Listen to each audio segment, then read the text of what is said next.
Afternoon, everyone. Thank you for joining us today for our nonprofit webinar, Strengthening Nonprofit Fundraising Strategies and Infrastructure. Please note that questions can be submitted in the questions window on your screen and will be answered towards the end of our discussion. We will do our best to answer as many questions as possible today, but if time runs out, we will personally be following up to make sure you receive the answers you need. For attendees who would like to receive 1 CPE credit for tuning in today, we will be launching polls throughout the session for you to select the CPE keyword. The correct keyword must be selected during the poll to receive the credit for attending. If you're not tuning in today to receive CPE credit, you can disregard the polls and throughout or select the option I do not need CPE credit. A recording of the session will be sent to all registrants. Without further ado, let's meet your speakers. Today we have with us David Rockamp, Partner and Nonprofit Practice Leader, Jonathan Chaikin, Chief Development Officer of Family Service League, Jeff Price, CEO of the Heisman Trophy Trust, and Leah Wolf, Chief Philanthropy Officer of the Jewish Federation of Southern New Jersey. We'll now pass the microphone over to David to kick us off. David, take it away. Great. Thank you, Samantha. And good afternoon, everybody. Hope everyone is well. And for those of you that are outside of the East Coast of the United States, good morning or even good evening for all of you. So thank you for joining us today for our discussion on strengthening nonprofit fundraising strategies and infrastructure. I'm pleased to be moderating today's conversation. This is, I think, our third or fourth webinar session this year, and we still have more to go. We'll talk about that later on at the end of our session today. We're coming together at a particularly important moment for the nonprofit sector, as many of you know. Just this week, the latest 2025 Giving USA report came out, noting that charitable giving reached $617 billion in 2025. And that's actually up 5.7% year over year, outpacing inflation. So really strong. And that's encouraging news. However, the story underneath it really is more nuanced. Individual giving still accounts for roughly 64% of all that giving. And that reinforces how critical individual donor engagement remains and how important connecting with others outside of individuals is even more vital. Many organizations we know are feeling pressure, rising demand for services, greater competition for dollars, and discerning donors who expect measurable impact and transparency. What this tells us, as we've read through this, is that fundraising today can no longer be viewed as a series of transactions. It must be a strategic function that's deeply aligned with mission, leadership, and long-term sustainability. And in the environment where giving is growing, but not evenly distributed, the organizations that succeed will be those that invest in the right infrastructure, leverage data effectively, and build stronger, more intentional donor relationships. The session today is going to be designed and has been designed to move beyond theory and real-world applications. We'll explore how you can strengthen your fundraising strategy, build the internal capabilities needed for sustainable growth. We'll touch upon topics that include infrastructure and alignment, board and leadership engagement, donor strategy and expectations, data and metrics, and innovation and vision. And of course, strategy is going to be built throughout all of it. The panel we've assembled today has wonderful firsthand experience across the sector, and I'm looking forward to a dynamic and practical discussion. Jonathan, let's take a moment so you could introduce yourself and your organization, and then we'll pass it off to Jeff and off to Leah. Sure. My name is Jonathan, and I'm the Chief Development Officer at Family Service League. I started in the nonprofit world 26 years ago in actually the membership and program side of things, and then slowly transitioned to the development side of things. Member of NANO, which is similar to AFP, and I enjoy my role here at Family Service League tremendously. We are an $80 million nonprofit with 750 employees, 20 locations, and 60 programs. And it's a privilege to raise money for the work that our staff does with the community. Great. Thank you, Jonathan. Jeff, how about yourself? Good afternoon, everyone. Jeff Price, the CEO of Heisman. Excited to be on this panel today. I've been the CEO for the last 6 months. Prior to that was at the PGA of America, where I oversaw the commercial and philanthropic work of the PGA of America. And We were on an $85 million capital campaign that we were able to wrap up in 2025. So have had experience from a capital campaign perspective, major donors, high net worth individuals. And now at Heisman, we're really looking to take the next era of growth so that the impact that we can make serving youth, underrepresented communities, we give about $3 million in grants per year to sports and education-based programs. So excited for this conversation and the work that my colleagues here do. Thank you, Jeff. And Leah, how about yourself? Good morning. I'm Leah Wolf, philanthropy officer at Jewish Federation of Southern New Jersey and our family of agencies. I oversee fundraising strategy across our federation system, which includes things, it'll be a lot of acronyms, but most people know in your communities, the JCC, the Jewish Community Center, our social service agency. So I really oversee fundraising for our organization, which is made up of lots of smaller organizations, if you will. My work is ensuring that philanthropy is aligned with our mission, measurable impact, and long-term sustainability. I've been with the Federation for 12 years in a forward-facing fundraising role, in the role of Chief Philanthropy Officer, again, with oversight of all of the activities, which include, as my colleagues here have mentioned, major gifts, community level gifts, sponsorships, really all of it. Also legacy giving. I've been in this position for about a year and a half, but doing this work for, again, about 12. And I'm really grateful to be here. And I am thrilled to have the three of you on today and bringing your vast experiences, your knowledge, and your history of philanthropy throughout your careers, throughout your entire career, to our attendees that are starting today. So let's start with you, Leah. And part of today's conversation is moving away from transactional fundraising, just how to connect, and really more about strategic impact. How have you, the Jewish Federation, thought about how you've shifted from day-to-day focus to strategic fundraising? Thank you. Yeah, it's funny. We talk about it a lot when we get into the weeds of fundraising and it starts to seem like we're talking about transaction. We actually acknowledge it, we own it, and we move on and say that we are more in a relationship-based business. We talk a lot about building long-term partnerships. And I feel like in this moment, as you were referencing this morning's report, it's imperative that we make this shift as younger donors, enter the ranks of giving to our organizations, want transparency. They want to follow the impact of their dollars, and accomplishing those things takes a much more strategic approach to fundraising, and we need to step away from transactional work. Great. Thank you very much. Jonathan, how about yourself at your organization? How are you thinking about strategic fundraising today? Well, we're a 100-year-old organization. So, I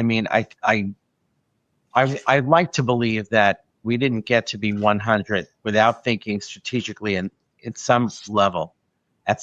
But, I always keep the strategic part of fundraising in a place that lives in harmony with tactical fundraising or transactional fundraising. And a great example of that would have been COVID. COVID in our organization came out of nowhere. We're a client-facing organization. We have therapists who see clients, all over Suffolk County, Long Island, and many of them.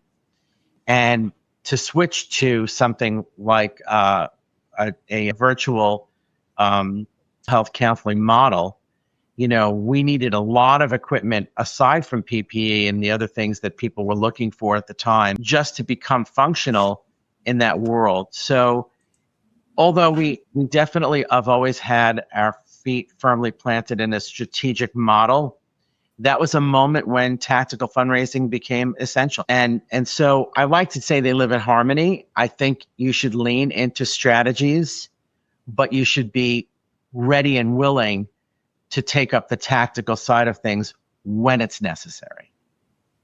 Okay, excellent. Thank you for that. I think that's great advice.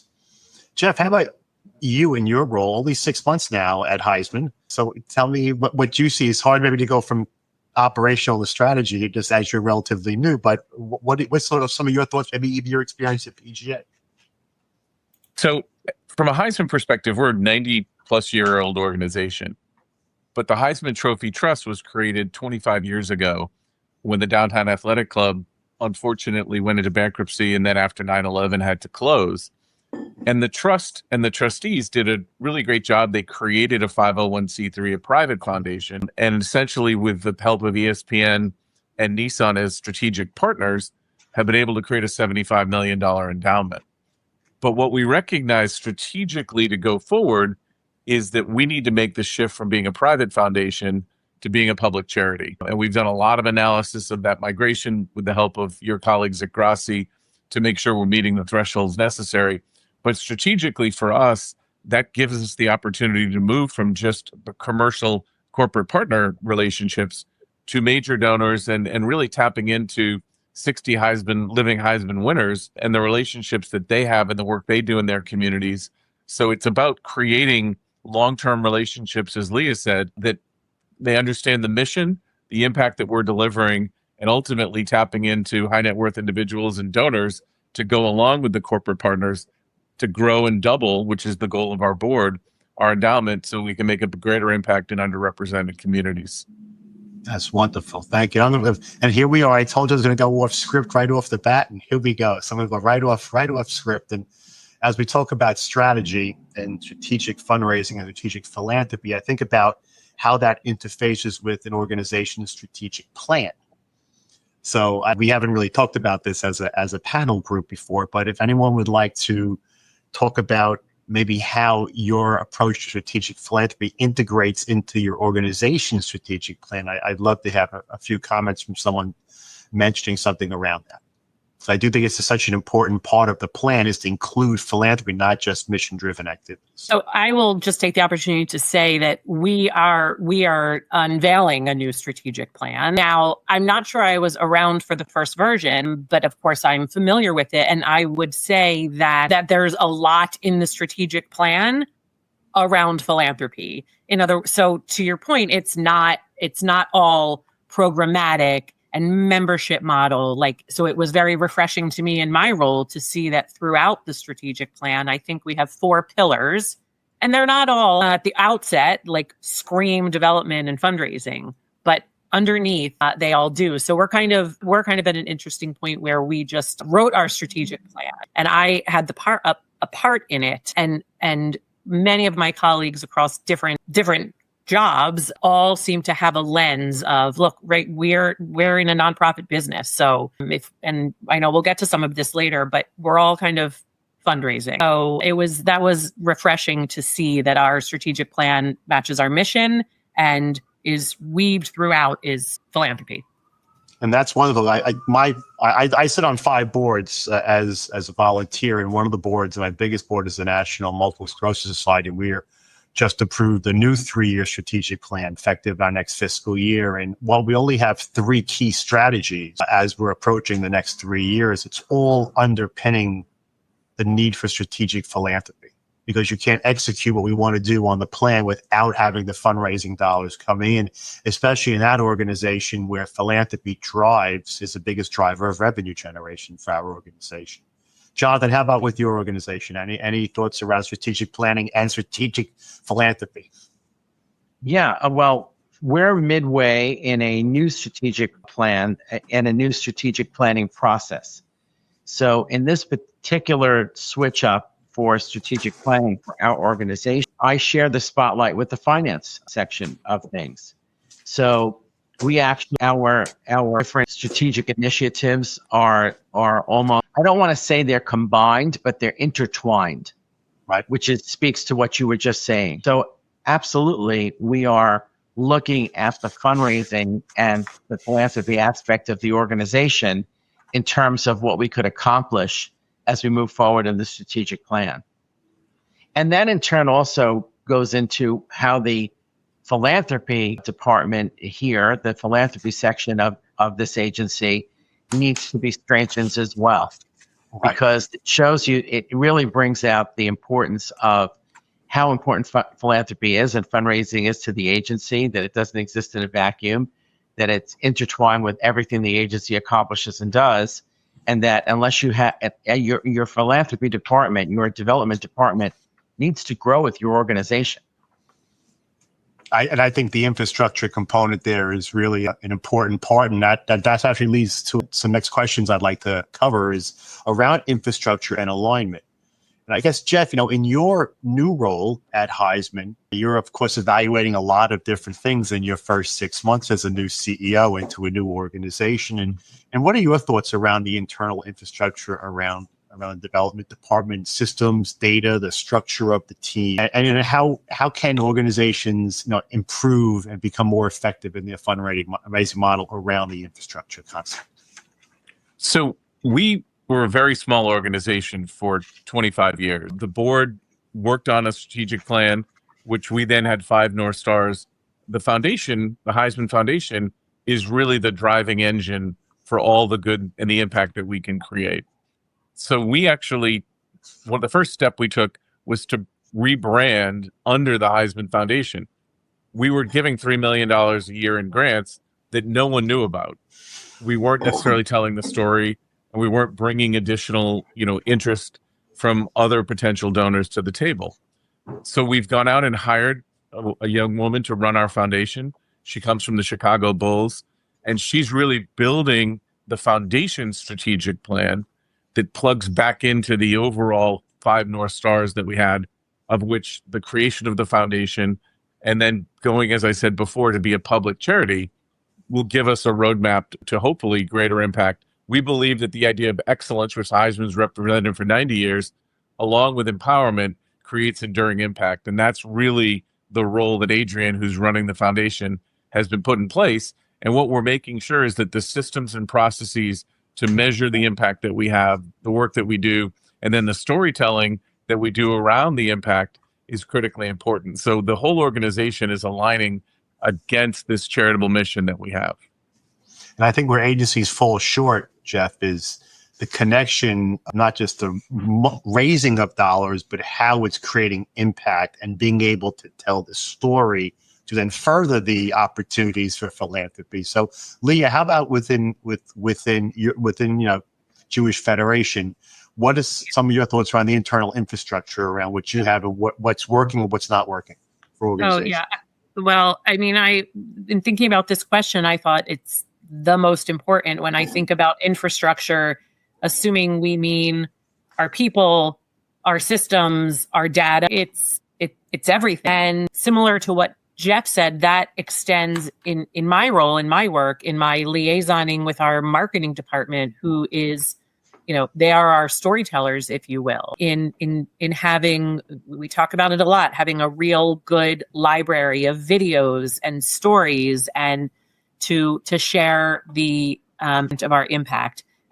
We might be getting into data a little bit more, but it is a little bit more later. But, for me, in building the team that I've built over the past year and a half, talent, people as part of our infrastructure is so important. They have to learn about our mission, believe in our mission, and then sell it, which I know is a very transactional word. And systems, our CRM is everything to us. In fact, I think we'll talk about it a little bit later, but we just transitioned CRM. So we were dark for a couple of months, and I was like flying the plane blind without being able to get good data. So again, I think infrastructure is everything. And I think where we have the opportunity, the fear of failing is in not investing in our people, our databases, our systems, and then in our internal relationships, again, in my world with other departments, our engagement people, our marketing people, our finance people, which I think we'll also talk about a little bit later. But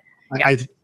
I would say that a couple of key points on terms of team structure. It's not philanthropy. The development department, the philanthropy group, it's not a group that works onto itself. Having that infrastructure around and the internal collaborative environment with marketing, communications, your social media groups, your programs, your finance, it's all such an important part. It's not just one support service department that goes out and raises money.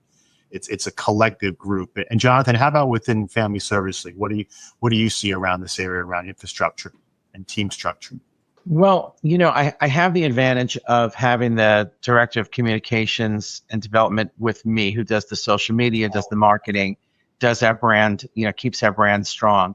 And the awareness, the brand awareness, alive. But, I think that what's happening with us is that we would like to see, I would like to see us grow a bit in terms of, I look at universities. Let me just say this. I look at universities and I look at the number of people in development departments in universities. And I'm always so impressed that they have all these folks, that are doing major gifts, a whole department with major gifts and a whole department. And I always ask myself, why is that unique to universities? Why can't other nonprofits have more of these positions in their departments in order to gain some of this traction in areas where maybe a development director and a development manager and a director of communications can't, achieve everything that they want to achieve. So the infrastructure is something that I think has to be adjusted and looked at almost on every 5 years at least, to see what you're doing and what you're accomplishing and where you're falling short. And that's where, Leah was talking about data, and you can look at the data, how many legacy gifts you're getting, how many major gifts you're getting, just simple numbers. And that'll show you where you're falling short in terms of either the way you're structuring your team or who's on your team. And so I can see, as our organization has grown over 100 years and how big we are today, I can see that this team, right now I'm in a situation where I'm bringing to our new CEO, who is in the seat not too very long, but I'm bringing her the message that, you need more development people. We want to raise more money. You need more bodies. I'm seeing it in the marketplace, and we serve over 650 nonprofit clients across our nation, and so I have a lot of exposure to the development departments, including all the volunteer work going on, and I'm starting to see bigger organizations, and it doesn't mean smaller ones can't do it. I'm not going to define big or small.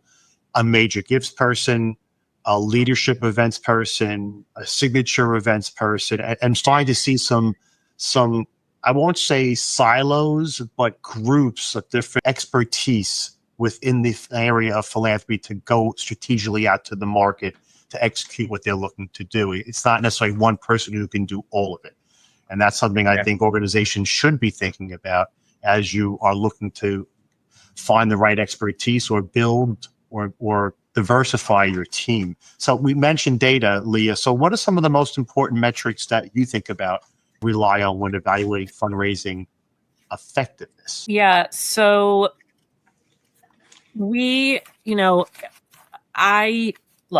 my role, I have to look at dollars raised, but I make a very good case for that not necessarily being the only metric. Well, definitely not the only metric. And oftentimes I debate if it's the most important one. We have goals, we have to meet them, but we pay close attention. And I will also really admit that this is one of the areas where, we were just talking about teams and how much work can a team of X size do, where, metrics is not necessarily the strongest thing that I'm doing right now. However, with our new database and AI, and I think there's going to be a lot better output. And what I'll be paying attention to, and I believe my leadership will agree, is donor retention, meaningful donor engagement, which, I'm lucky I have another department that kind of focuses on engagement.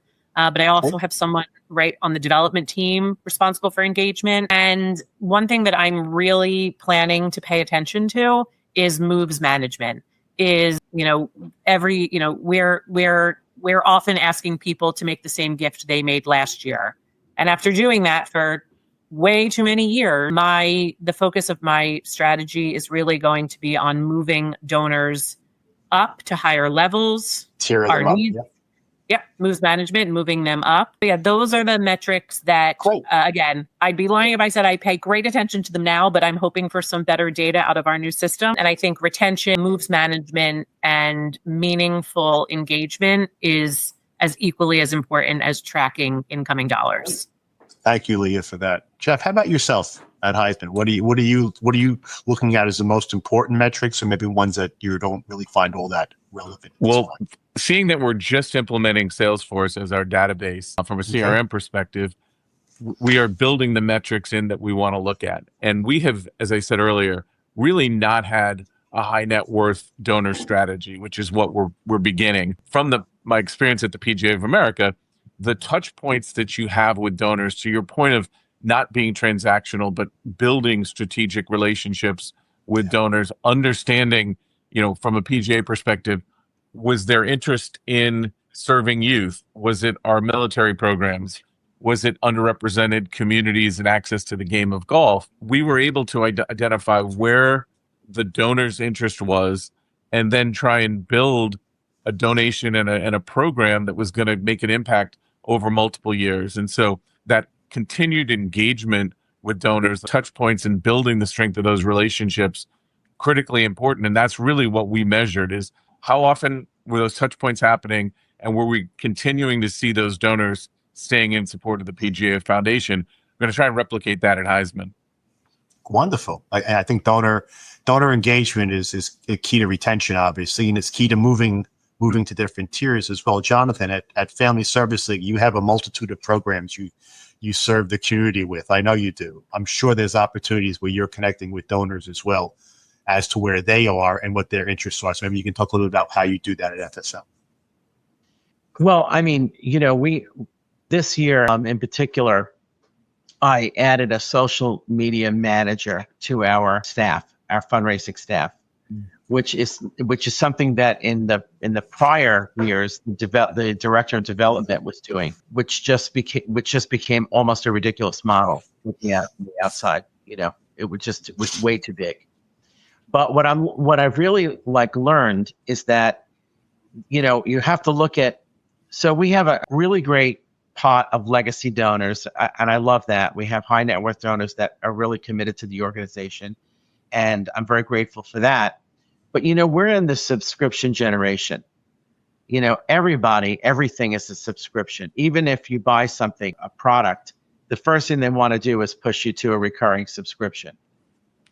And I feel the way about this with donors that, I would rather engage a younger donor for a subscription donation that's lower at this point in some ways than going after legacy gifts that are huge, that may be one-time gifts, because it's these younger people, I think, this let's just use a median age of 35.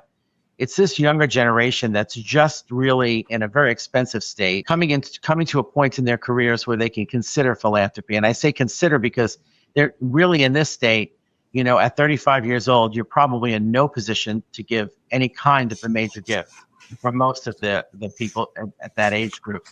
But they are in a position to give a recurring small gift. And once you get them, it's like board members. I don't want to jump ahead or jump into another area, but I'd almost rather have a younger board member that's up and coming to incubate than fight for an established board member that every other organization is fighting for as well, or sharing one with 9 organizations. Okay.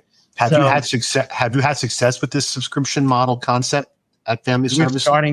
We're starting to see the needle move. An example would be I would have a campaign that would you give up a latte for mental health? I use that a lot. Right? Hard to argue. Sure. $5 latte. Anyone can give up a $5 latte for mental health. Click here and make your monthly donation now. So we are starting to move the needle a little bit in terms of getting this younger donor to give a small amount of money. And my hope is that, these people in their careers strengthen their socioeconomic status among society, and then are capable of giving larger gifts to an organization that they now trust and they've been involved with for a long time. And they're now connected to. Correct. Because they want to be there. I had the pleasure of playing the role of auctioneer at one of my charities that I serve at one of their fundraising events. And I when we got to the paddle raise, we got down to the last paddle raise of $100. I said, all right, everyone can give a Starbucks a month for $100. I said, so I want to see lots of paddles up in the air. And I said, and the younger folks, you all can do that. And everyone kind of said, yeah, we can do that. And everything went up. But it's they want to give. They want to give. They want to give. They want to give in a way they can. Need a reason to give, and I think that's really important. Right. Jeff, how are you? What do you think? Is there any more comments on your part? I mean, I know you're with the foundation. You want to focus on high net worth, but is there any idea or any thoughts around looking at different levels of donors to Jonathan's point than this maybe subscription model or monthly recurring gift model? Yes, so we certainly are building our corporate partner program, and each of those partners will lean into the foundation.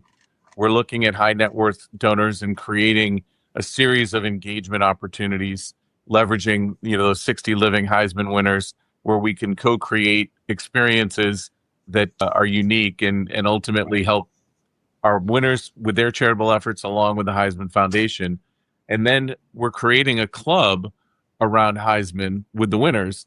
And we see long term that we want to give everyone an opportunity to be a member of the club. And that will be a recurring opportunity where, again, younger college football fans, et cetera, can be a part of the Heisman experience. And so we kind of see it through three parts. How do we engage companies and corporate partners? How do we engage high net worth individuals? And then how do we create this Heisman Club concept that you can be a member for lifetime if you'd like, and have that recurring donation that would come each year? That's wonderful. That's a great approach to a new strategy. And Leah, with your organization, you have a wide swath of donors into your organization, corporate giving, as well as families that utilize the facilities and things of that nature. So what's some of the strategies you're looking at, and how are you trying to attract folks coming in? So I think, first of all, I wrote down, I love the would you give up a latte? And I think where it works best, which how it resonates with me, is because, as you said, I'm dealing with them all, from people that just use our organization as a membership for a gym, our highest net worth donors. I think the key is really in segmentation. And I think, I love that strategy. And maybe it's through text message for your donors that are under the age of whatever. And then different strategies work for different giving levels and different ages. So yeah, very, very similarly. But again, I think the secret sauce is in segmenting. Again, back to data, having good data, segmenting it, meeting people, where they are. Again, to your point, we have the opportunity to interact with members who, again, think of us as a gym, but they are also community-based. And so we, on our team, we take the opportunity to attend events that are not fundraisers, to just really be out there and visible in the community and try to connect the dots about whatever entry point someone's coming into our organization, that we share our mission and the impact of it. So thank you. Is your team, Leah, also engaged in looking for in-kind giving and volunteer, or is that a different group that works within your organization on those types of areas?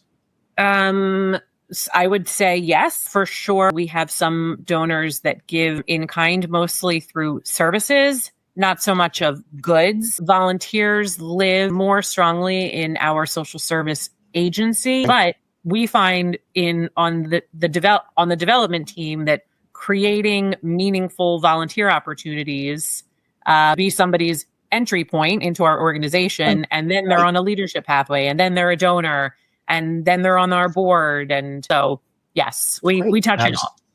That was an unscripted question, and that was exactly right. I was hoping you were going to go down, was the concept of entry point, because I'm finding with the boards I'm on, as well as with our clients, they're finding opportunities for the next generation of donors, which are typically younger ones. And to someone's point about maybe they don't have the resources at 35, but they're willing to volunteer their time today and do something to give back, and that will help to cultivate that. Jonathan, I presume you're doing something similar. Actually, I think we have one of our Grassi Gives Back days tomorrow with your organization. So I'm going to be at some gazebo doing planting, I think, tomorrow as part of our Grassi volunteer day. So talk about that if you could. Yeah, sure. It's this is part of CSR, volunteerism, corporate social responsibility. There's a lot of organizations that have this initiative with their staff and support this with their staff. And there's a lot of staff that want their organizations to have these programs as well. They want to know that the organization they work for is doing something philanthropically. So Grassi's coming to one of our shelters. We never give out the address, but of our shelters. But it's a shelter that we've taken over not too long ago. It was a former motel, and there's a gazebo on the property. And we have two little breakout missions as we're running shelters. And one of the breakout missions is that we want to get people out of our shelters. We don't want to warehouse people. We want to make them as comfortable as we can until we can find them a better path and their own home. And the other strategic, little breakout mission in our shelters is to make them as comfortable as possible and to make them feel as less like they're in a temporary housing situation that we can. And one of the ways we do that is to beautify and make sure that our shelters don't, as much as possible, don't look and feel like in an institutional setting or someplace that's neglected or uncared for, or that we don't care about where they're living. So Grassi's coming, and we're taking this gazebo that happened to be on the property that's looking kind of sad, and we're making it happy. So we'll be planting and we'll be beautifying the gazebo and making it a place where somebody can take a breath and really, start to regroup, think about their life and their next steps in a beautiful and comfortable setting versus a rundown and, ignored setting. And I think and thank you for saying that and for sharing that. I think there's a lot of opportunities for a lot of community-based and social service-based nonprofits to open up opportunities for volunteerism, for corporate partners and others in the community to help bring them into the organization, into the mission. Because I'm sure when we're there in a couple of days, we're going to hear more about the organization and what you're doing as well. So it's not just about planting and beautifying, but also learning more about the organization. And that helps find another group of folks who may want to get involved. Jeff, I want to pivot a little bit into board and leadership engagement. And I think this is a good kickoff for you, being new to Heisman. And what role do you think the board, I got to be careful here with how you talk about this because your board may be listening to this. What role do you think your board or any boards should really play in fundraising strategies? And where do you see boards either overstepping or underperforming? So I'll start with Heisman, and I'm thrilled that our board has identified, they did a kind of deep dive of their own makeup and realized that on the board, they did not have a development or philanthropic expert on the board. So we're literally in a search to add a board member who comes from a strong philanthropic fundraising background to round out what is an otherwise, very professional, deep board. But the fact that they self-identified that they had a gap and were solving for that, I think is a huge step forward. And I would just point to my time at the PGA of America. And, the PGA of America represents 30,000 amazing men and women who are the golf professionals running facilities and programs all across the country. And the board of the PGA was also the board of the foundation. We had a group of donors who were called our trustees. And at points in time, there was a conflict between the trustee group and the board because the board oftentimes would think about the 30,000 that they represented and how was the foundation impacting their day-to-day lives when the trustees, who are the donors really funding the mission, were carried about what was the end result of the communities that we were serving. And if you start with the communities you're serving, you're going to have a more holistic foundation structure and development. So there was a rift there from time to time when the interest of a veteran serving, a PGA pro serving a veteran program, what does that look like from the pro's perspective while the donors were thinking about it from the veteran's perspective?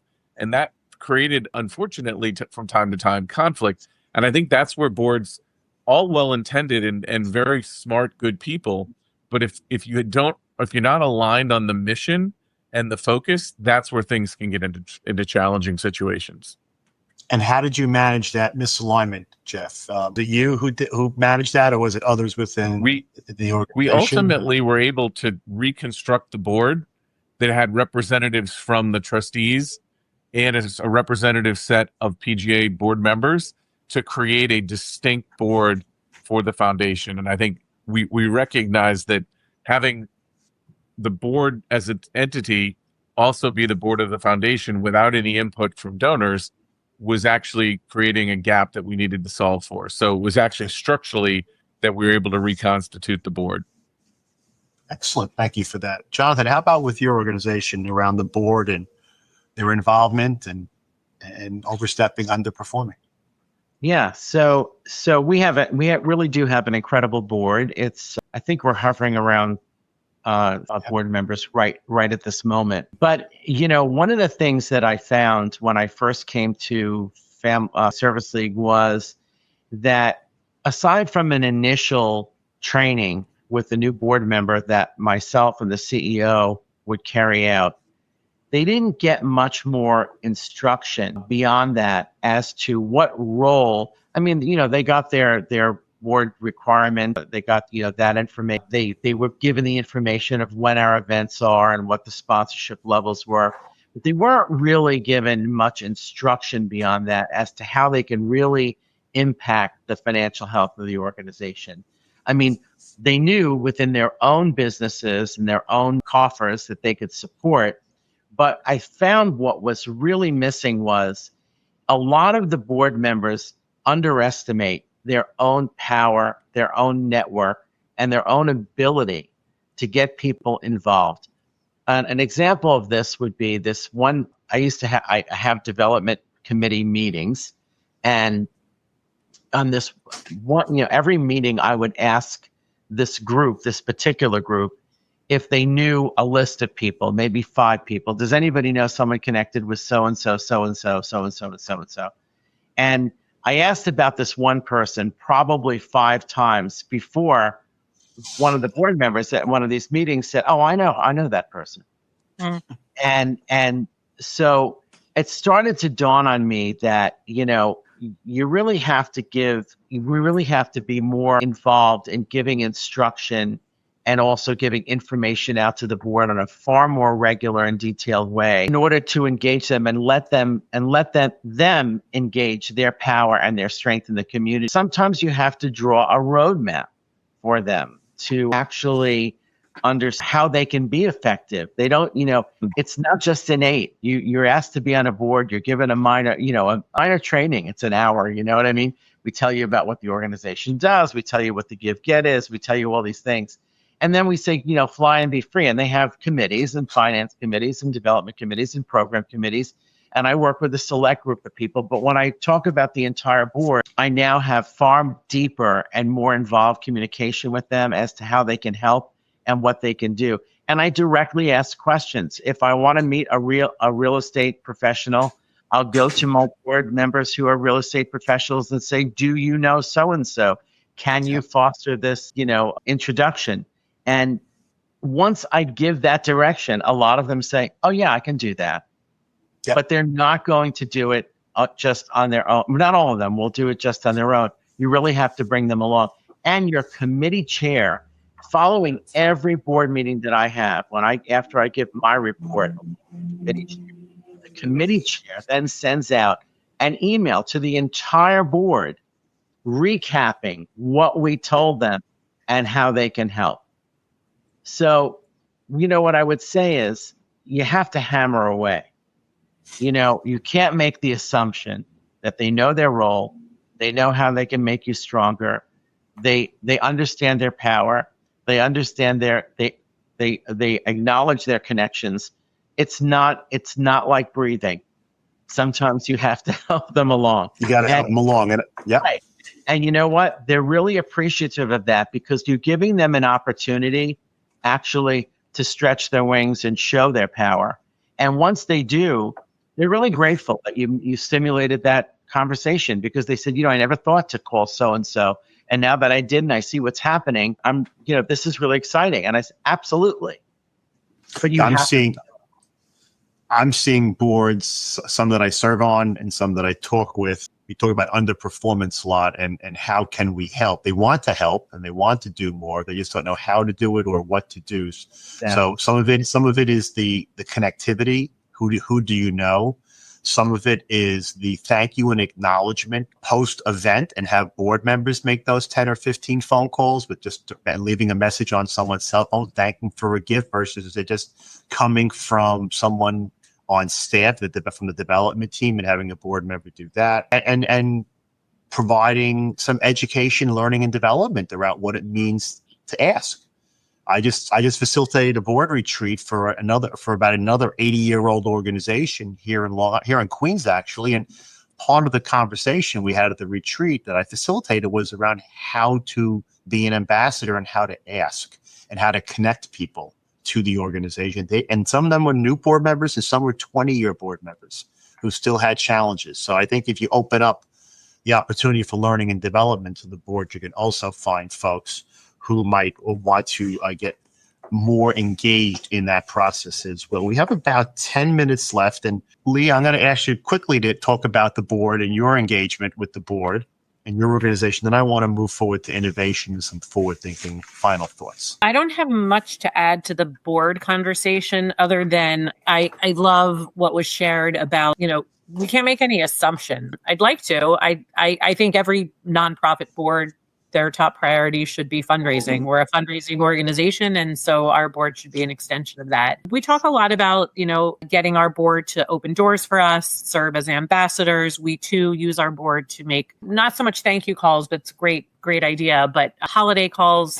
But what I think I actually learned from the others on the panel is that we're failing by making too many assumptions. So to do better about feeding bite-sized opportunities. I love the let's review, and I just actually jotted this down. Like, we talk a lot about prospecting as professionals, but let's bring the prospect list or, the list of Philly's 100 biggest, whatever, to the board and see what doors they can open for us is really just, again, door openers, serving as ambassadors, thanking donors, thanking attendees. Yeah, not much new to add, but I think, again, I think the fail forward is that we make too many assumptions. I sit on boards. My husband sits on boards. When that meeting's over, he's on to his to-do. Of course. So you're kind of talking a little innovation here. It actually works out well. Where do you think nonprofits should be taking more risks in fundraising? So my leadership, I'm very grateful to our CEO, who is common for telling us to fail forward, take risks, go, over ask. We talk a lot about stopping doing things the way that we've always done them.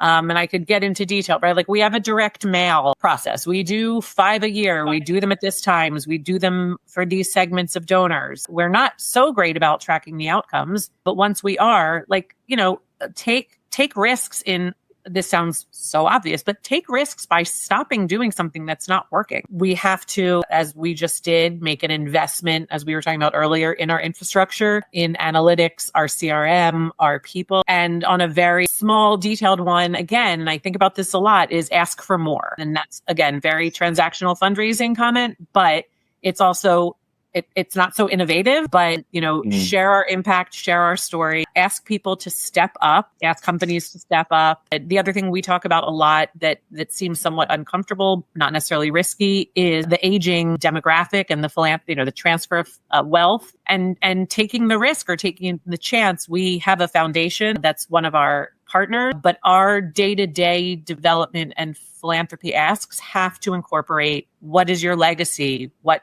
do you want to leave when you're no longer here? And that's really uncomfortable. And it's sometimes a hard skill to learn for my professionals on my team. But we have to do that because, again, if we don't ask, that's the only reason people aren't giving. So, great. Thank you for that. There is some good takeaways there. And thank you for that. Jeff, how about with yourself at Heisman? Innovation, taking risks? What are you guys thinking about? So our board has given us resources. We've gone from an organization that was 2 people, will be 10 by July. But the board has said, given all of the growth from an AI perspective, how do 10 people do the work of 30? And what role can AI play in our systems and processes to make us better? And so we've actually engaged with a third party to do a complete analysis of all of our systems that we have in place, those that we're looking to bring in, And then how can AI help us, certainly from a development perspective, to get more targeted, to understand where we have areas of opportunity and turn the conversion rate that we see in those conversations to a much higher close rate. And I think that's something that we're looking at. And again, leveraging technology to help us get closer to those donors that want to lean into Heisman. I think that's, for us, building the right systems and processes with AI baked into it is a step of innovation that we're looking to drive.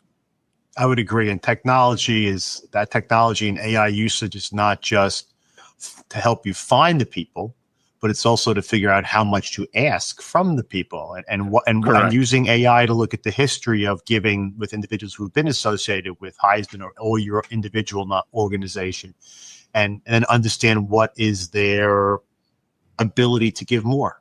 And there are technology tools that are out there to help fundraising and development professionals with that, to go to the table on the transactional side and eventually ask for more than maybe you would have never thought to even ask you for, because now you have all this other information at your fingertips because of technology and AI. So Jonathan, how about innovation with you? I've been told by one of your board members you're an innovative person. So let's hear what some of your innovation is and risk taking at the Family Service Week. It's all about. I have no fear of change, and so and we know that the landscape of technology and AI is changing very rapidly. I'm not totally convinced that AI is our friend yet in terms of the nonprofit of the fundraising world, but I know that it's coming close to being so. In fact, in my platform, the giving platform Momentive, they're just having in July a whole rollout of their AI component of their platform that sounds to me like it's going to be a big step forward. But I've always said you have to, if you're not shaking it up, if it becomes static, then people are going to start to ignore it. It's going to become boring. It's going to become, because we've always done it that way. So, a lot of my innovation comes around the way I engage people. They never know what to expect at my events. You don't know if you're going to have a juggler or a skee ball machine or something, or a medium, a telepath, a bird act. You never know what's coming, because I want people to always feel engaged by us. One of the other things that I think was fairly, innovative that we've done is kind of, and it's very simple. It's an innovation. It's not a technological innovation. It's really just a communication innovation. I was at AFP Icon a couple of years ago, and one of the presenters talked about something he called a mission moment.